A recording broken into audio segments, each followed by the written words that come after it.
this Phys Gaethje thing is taking on a little bit of a life of its own. And there are certain things that you'll see in this sport, and they need identified because guys deserve credit. That's just the truth. It's not a fun life. Believe it or not, even as a fan. It's a hard life. It's a life based on discipline. You're going to burn a whole bunch of calories every day, and you're not going to eat enough food. You're going to go to bed hungry every night. Think about a guy in poverty, but think about the way that he lives, right? He's not temperature controlled. Well, neither are fighters. They got to be in saunas all the time. Just for example, they got to be in ice baths all the time. Think about what you want to be doing for sacrifices. Fighters don't have a schedule. They don't have a thing they want to do. They don't get to go to a party. They're not even going to be invited to parties. They don't get to go out and have dinner and see the guys. It's not like that. They're exhausted when they get home. They've got to get some sleep, or they got to get up 5 a.m. and go run, no matter what the weather is outside. I mean, I want you to understand that, because in my lifetime, I have not seen a word more corrupted than fighter.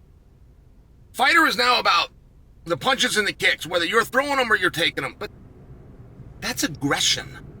That is not fighting. Fighting is all within and moving forward when it's hard. Getting up when most would stay down. That's it. And so the attitude is so important. There are wins. There are wins out there in life. Phys won. I just got an interview by Phys, and he is so grateful for this opportunity. He referred to this opportunity as a miracle. It is a miracle I got this fight. I caught wind that Dan Hooker was out. I put my name in, but so many other guys had already been called and had offers.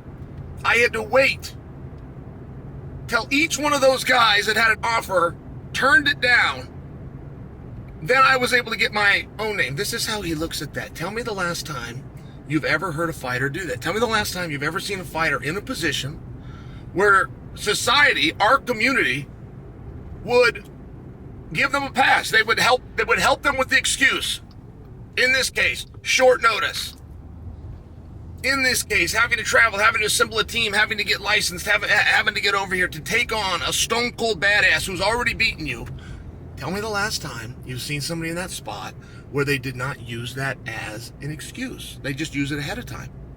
As a way of alleviating pressure from themselves, they would just make sure in each interview that they did that they found a way to kind of tell that story. That would be a normal human thing to do. Phys referred to it as a miracle. Guys, that's how you have to look at things. You have to look at things like that. You've got to have that positive attitude. You can't walk around life being a pessimist. You can't walk around being a victim. I mean, really, I want to bring this to your attention. Phys's all over my radar now. He's all over because of this now. Justin Gaethje does an interview, and it's hard to get to the real Justin Gaethje, and not because he's like Colby or O'Malley or Chael, and he's performing to entertain you. It's just he never sees an interview as a counseling session. He says what he has to do. He remains a man. He stays alpha. On to the next one. And he let his guard down. And it was a very fascinating thing. In fact, he was talking about the selfishness that is his life. But he was talking about why it can be selfish. He said, I would like to be married. I would like to have kids, but it didn't work out for me. He didn't say anything more. But it did sound like maybe he had a gal and maybe it didn't work out. I mean, it almost did sound like there was some pain and some heartache in there. It's just a very interesting look. However, also remaining positive, he said, so because of that, it's my schedule. You know, the house, and he said, sometimes I will yell throughout my house just to hear my voice because I don't have anyone to talk to. Like, in some ways, that was very sad. But Gaethje went even further. He said, hey, man, you don't want my life. You would not like my life. And he even said about himself, you know, I don't enjoy it. But, I'll grab you some. Thank you, buddy. I don't enjoy it. But I do it out of discipline because when it's over, then I will enjoy. And he said, I'll enjoy every second. I just understood. I just thought it was an interesting glimpse. It's hard to get too much of a glimpse into him, but it's a very tall task that he's being asked to do. To beat a guy that you've already beat. You are going to be confronted. I mean, this is largely a game of who wants it more. But there's also some factors that could force you to want it more. Right?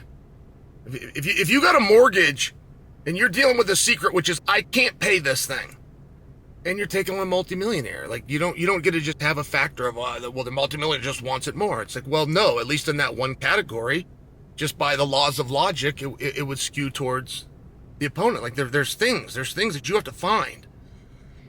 And to try to find the right motivation to climb a mountain that you've already climbed. I mean, not for nothing, but that's a difficult thing to do. It's one of the many tasks that Gaethje's going to have to deal with. And I don't think there's anything wrong with him talking about that. In fact, a great way to alleviate pressure on anything in life, but a great way to alleviate pressure is to call it out. Called labeling. Labeling negatives, right? Chris Voss 101, if you want to go look in this. Never split the difference, but their words matter. And it was interesting. It was interesting to hear from Gaethje. It was interesting to not see Gaethje make any excuse, even though the excuse is right in front of us all and it's blinking light. And he'd rather you knew. It would take pressure off of him if you all knew this spot sucks. Oh, by the way, if I don't win, don't hold it against me, because now all that does is make us even. Don't go pull me down in the rankings and throw Phys up. All it would do is level us. He wants you to know that. But he's too much of a badass to tell you. And then to see Phys, how would you like that, guys? How would you like if, to make a living, feed your family, you have to fight Justin Gaethje in a steel cage? How much would you like that? And Phys called it a miracle. He's so happy. There's so much to be said for perspective, and the great fighters deserve credit when they have a fight and they win. Justin Gaethje has a fight, and the fight is, I'm getting asked to do something, I'm expecting to win, it's not something that I really want to do. I've got to convince myself that I do want to do it. I got to be very matter of fact and very disciplined, because the motivation's not there. That's a struggle. And then you have Phys's perspective, which is an opportunity like this. I mean, to his point about it being a miracle, and I'm very proud of him for having that attitude. I think that's just amazing. But miracles don't come twice. Right? This was the call. This was the offer. This is the pay-per-view. This is the co-main with the biggest star in our sport, Alex Pereira. This is the one. And there's a lot that comes with that. And how you respond and how you deal is unique. And it's up to you. But for right now, for being a fighter, Phys and Gaethje both passed the test.